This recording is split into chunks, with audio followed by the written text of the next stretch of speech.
I'm going to give you 3 tips that my ride or die, my fiance, soon to be wife, and I have used over the last 10 years that help us do life and stay together, having had only 2 arguments in 10 years.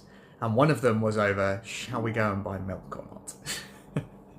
So today I've been hanging out with a group of quite alpha men.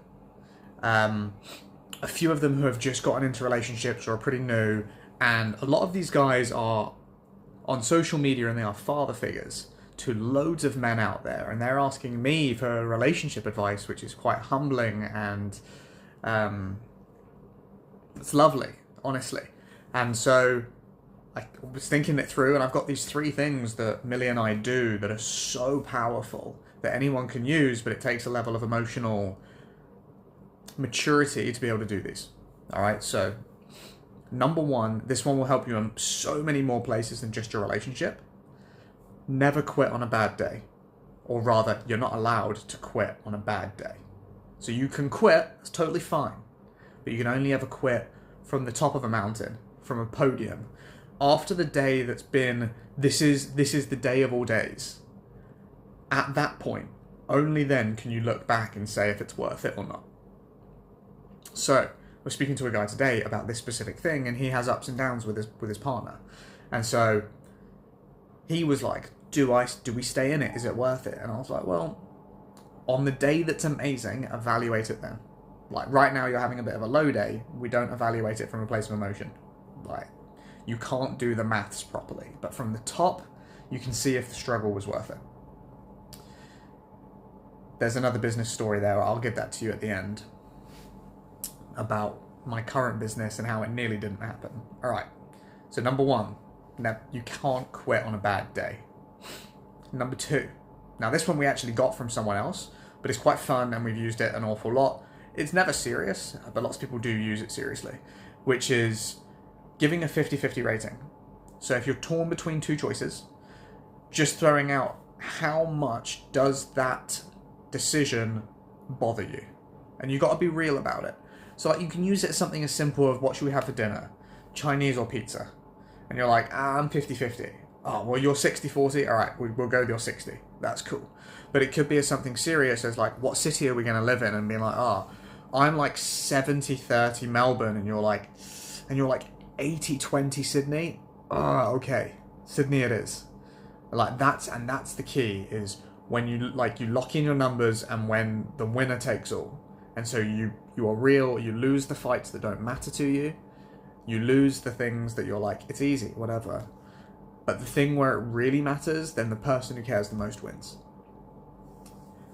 And you've got to have a level of emotional maturity there. Like, if you go 90-10 or 100 every time, like, you're being a dick. Don't do that. All right, and the last one. This is the most powerful, the single best tool that we've used.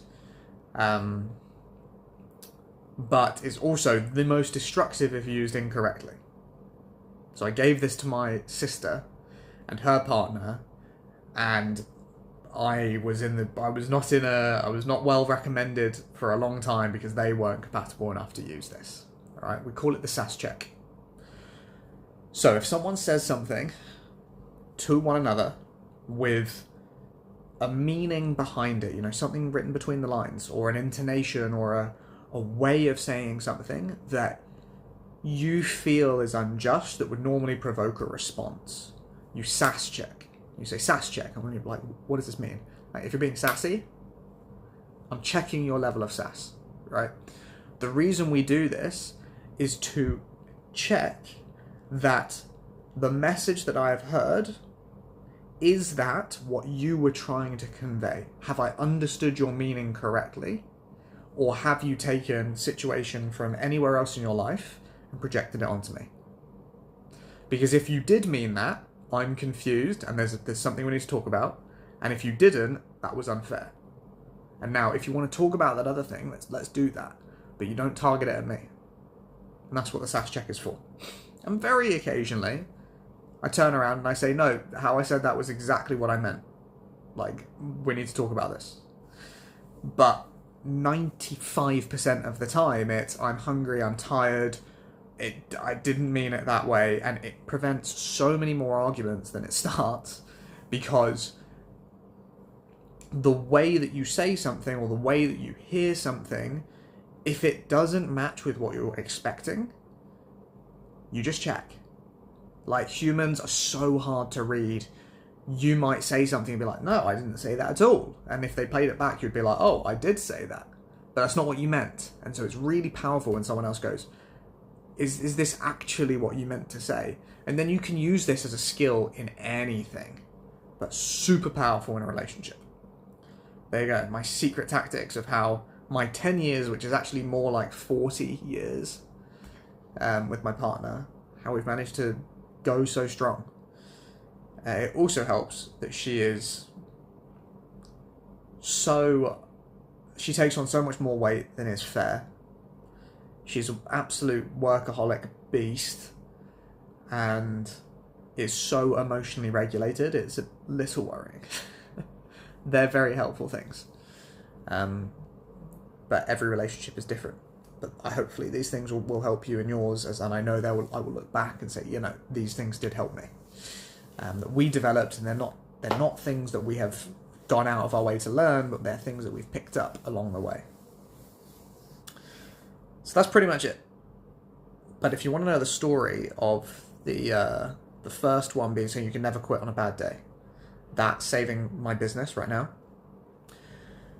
We have been tutors. This is our 15th year of teaching kids maths. Like, we've been doing this for a long time. And we were developing a new system on how to do exactly that. So we were trying group sessions for the first time, and a way how to do group sessions. And the first time I did it, it went badly. Like, I thought it was horrible. There was loads of tech issues. Not too bad from the kids, but like, I wasn't happy. The next time, I had a near panic attack. And I came out completely freaked out. And Millie, like, held me straight, held me stern, and was like, we do not quit on a bad day. And like, so I came out, I was like, I think this is it, we've got to stop. Like, this is never going to work. It's horrible, blah, blah, blah, blah. And she said that, and I was like, yes, we have this agreement. We're not allowed to quit on a bad day. Okay. And I gave it one more try, and the next time, brilliant. I came out of that next one going, yep, I figured the difference. This is it. It works. It's beautiful. And here we are, 1,200 students later. And so many different lives that we have touched, that we have been able to redirect into a better opportunity. And so, it's okay to quit, but you can never quit on a bad day, guys. Alright, guys. That's it. Peace out.